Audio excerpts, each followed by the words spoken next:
우리가 시각이 다릅니다. 그 여기서 한 가지만 이제 좀 흥미로운 얘기를 하려고 그러는데요. 다른 데에서는 밝힌 적이 없는데. 네네. 아 좋습니다. 이 사람이 쫓겨나고 난 다음에 청와대 지하실을 한번 들어가 봐야 됩니다. 관저 지하실을. 관저 지하실. 네. 한 3, 4주 전에 어떤 일간지 기자 한 분이 저한테 이제 전화를 해가지고 관저 지하실에 대해서 물어보더라고요.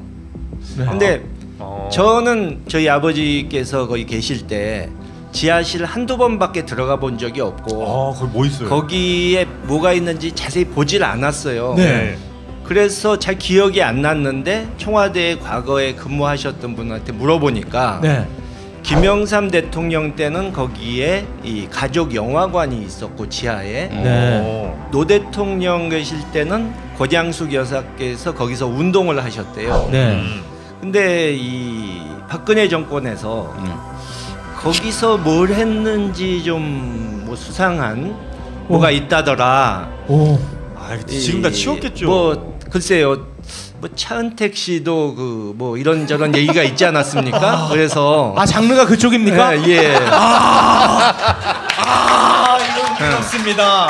그래서 거기를 개조해서 이 즐겁게 노는 장소로 혹시 만든 것은 아닌가 의심을. 그러니까 제가 의심하는 게 아니라 언론이 그렇게 의심한다. 남 탓하지 마시고요. 기자 중에. 위원장님은 청와대 관저에 같이 생활했습니까? 그러니까 거기서 살은 건 아니지만 뭐 해외 유학 갔다가 이제 뭐 방학 때 왔을 때 가족들하고 거기에 지내고 했었으니까 뭐 구조나 이런 건 잘 알고. 지하실에 뭐 있었는지 모르세요, 위원장님? 그러니까 지하실 가는데 계단을 내려가야 돼요. 근데 두 분 어른께서 다리가 안 좋으시기 때문에 전혀 지하실 사용을 안 하셨어요.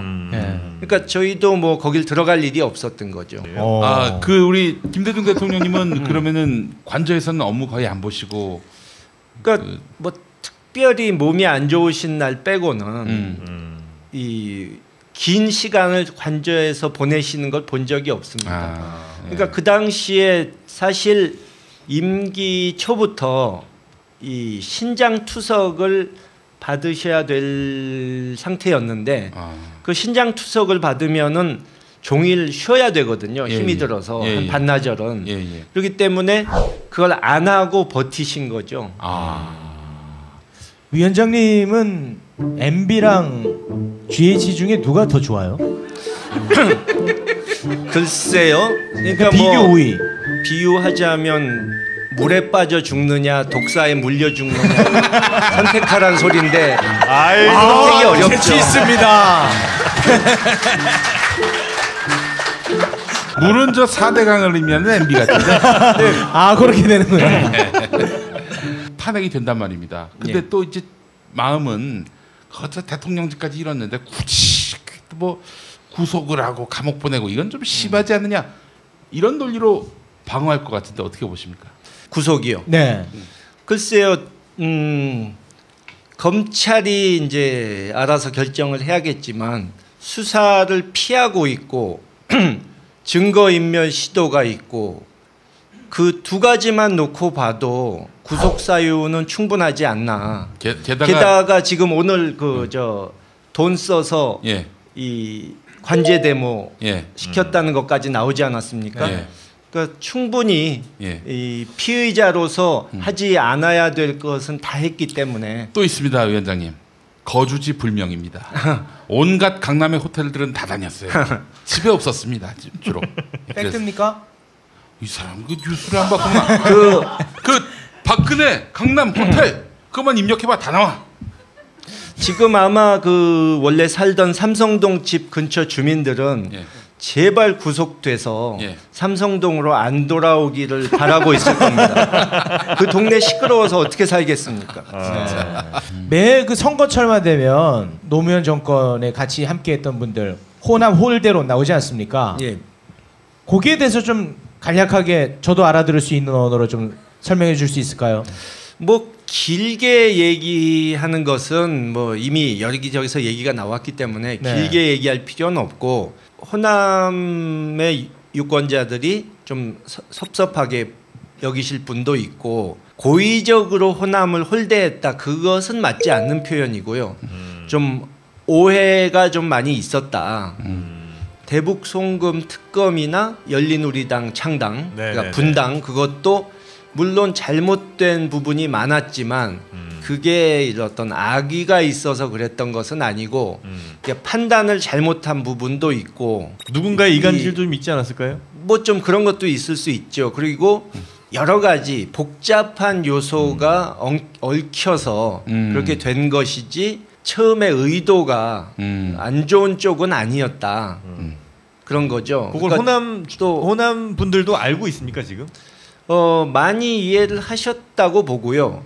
근데 사실 좀 가라앉아 있었던 이슈인데 네. 그것을 2015년 전당대회 때 다시 이렇게 또 수면에 띄워가지고 그 후부터 계속 상황이 악화됐는데 박지원 대표가요? 그렇죠. 근데 그렇죠.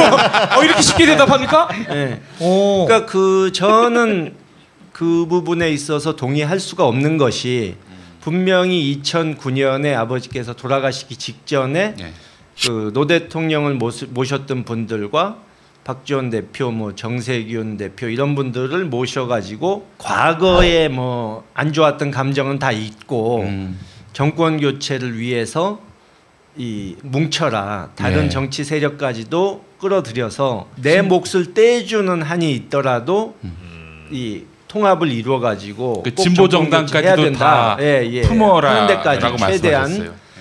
그렇게 말씀을 하셨고 그러니까 거기서 더 이상 논란을 일으키면 안 되는 것이죠. 그 말씀을 하셨다는 것을 박지원 대표께서도 작년에 그런 사실이 있었다는 걸 인정하셨고 그리고 문재인 그 당시 후보가 이제 대선에 나섰을 때도 흔쾌히 도왔고 그렇죠. 그러니까 그 지금 얘기한 그런 문제가 심각했다고 생각하면 그때 이의를 제기했어야지 왜 가만히 있다가 나중에 당권을 놓고 경쟁할 때 뒤늦게 다시 꺼내느냐 이거죠. 2012년 대선 때 저 기억하는데요. 그때 박지원 대표가 문재인 전 대표 당시에는 이제 대선 후보 정말 강력하게 밀었고요. 근데 그해 말에 이제 안철수 전 대표가 이제 대선 출마를 하지 않았습니까? 이해찬, 박지원 저 두 사람은 문재인의 앞잡이기 때문에 저 그만두게 해야 된다고. 그래서 그만뒀어요, 그 양반들이. 그만두신 다음에 또 안철수 당시 후보가 내가 자기가 그만두라고 해놓고 그만두니까 제가 원하는 그 부분은 그 부분이 아니었습니다.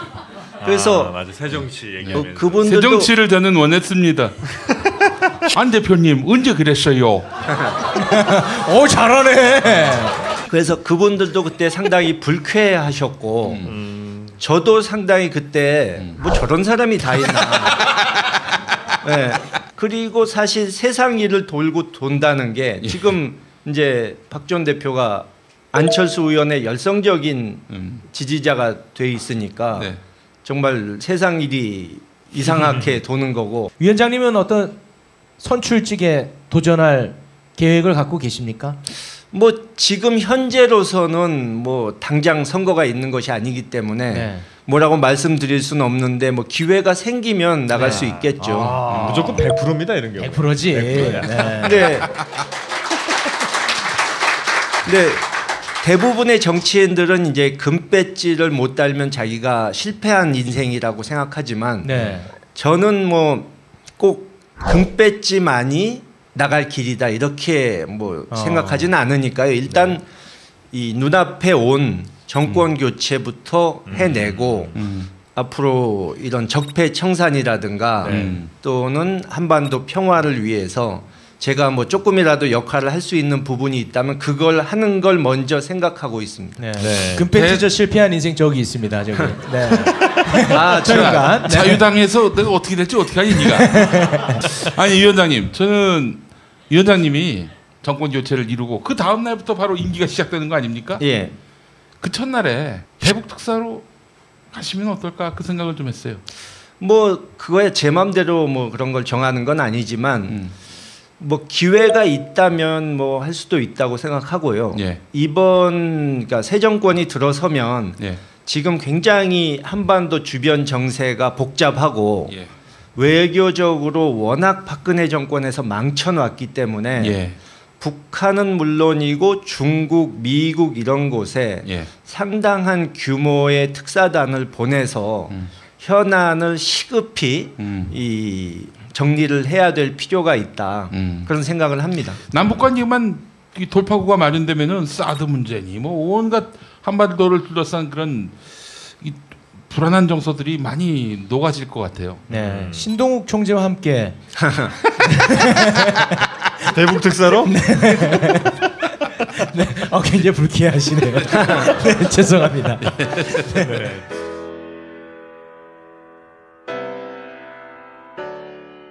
가 있다더라. 오. 아, 지금 다 치웠겠죠. 뭐 글쎄요. 뭐 차은택 씨도 그 뭐 이런저런 얘기가 있지 않았습니까? 그래서 아, 장르가 그쪽입니까? 예. 이건 부럽습니다. 그래서 네. 거기를 개조해서 네. 이 즐겁게 노는 장소로 혹시 만든 것은 아닌가 의심을. 그러니까 제가 의심하는 게 아니라 언론이 그렇게 의심한다. 남 탓하지 마시고요. 기자 중에. 네네네. 위원장님은 청와대 관저에 같이 생활했습니까? 그러니까 거기서 사는 건 아니지만 사시진 않아요. 뭐 해외 유학 갔다가 네. 이제 뭐 방학 때 왔을 때 네. 가족들하고 거기에 지내고 했었으니까 뭐 구조나 이런 건 잘 알고. 지하실에 뭐 있었는지 모르세요, 위원장님도? 그러니까 지하실 가는데 계단을 내려가야 돼요. 아. 근데 두 분 어른께서 네네네네네. 다리가 안 좋으시기 때문에 네. 전혀 지하실 사용을 안 하셨어요. 네. 그러니까 저희도 뭐 거길 들어갈 일이 없었던 거죠. 아, 그 우리 김대중 대통령님은 그러면은 관저에서는 업무 거의 안 보시고 그러니까 뭐 특별히 몸이 안 좋으. 우리가 시각이 다릅니다. 그 여기서 한 가지만 네. 이제 좀 흥미로운 얘기를 하려고 그러는데요. 네네네. 다른 데에서는 밝힌 적이 없는데 네네. 좋습니다. 그 이 사람이 쫓겨나고 난 다음에 네. 청와대 지하실을 한번 들어가 봐야 됩니다. 관저 지하실을. 관저 지하실. 네. 한 3, 4주 전에 네. 어떤 일간지 기자 한 분이 저한테 이제 전화를 해가지고 네. 관저 지하실에 대해서 물어보더라고요. 네. 근데 저는 저희 아버지께서 거기 계실 때 지하실 한두 번밖에 들어가 본 적이 없고 거기 뭐 있어요? 거기에 뭐가 있는지 자세히 보질 않았어요. 네. 그래서 잘 기억이 안 났는데 청와대에 과거에 근무하셨던 분한테 물어보니까 네. 김영삼 대통령 때는 거기에 이 가족 영화관이 있었고 지하에 네. 노 대통령 계실 때는 고장숙 여사께서 거기서 운동을 하셨대요. 네. 근데 이 박근혜 정권에서 거기서 뭘 했는지 좀 뭐 수상한 오신 날 빼고는 이 긴 시간을 관저에서 보내시는 걸 본 적이 없습니다. 그러니까 그 당시에 사실 임기 초부터 이 신장 투석을 받으셔야 될 상태였는데 그 신장 투석을 받으면은 종일 쉬어야 되거든요. 힘이 들어서 한 반나절은. 그렇기 때문에 그걸 안 하고 버티신 거죠. 위원장님은 MB랑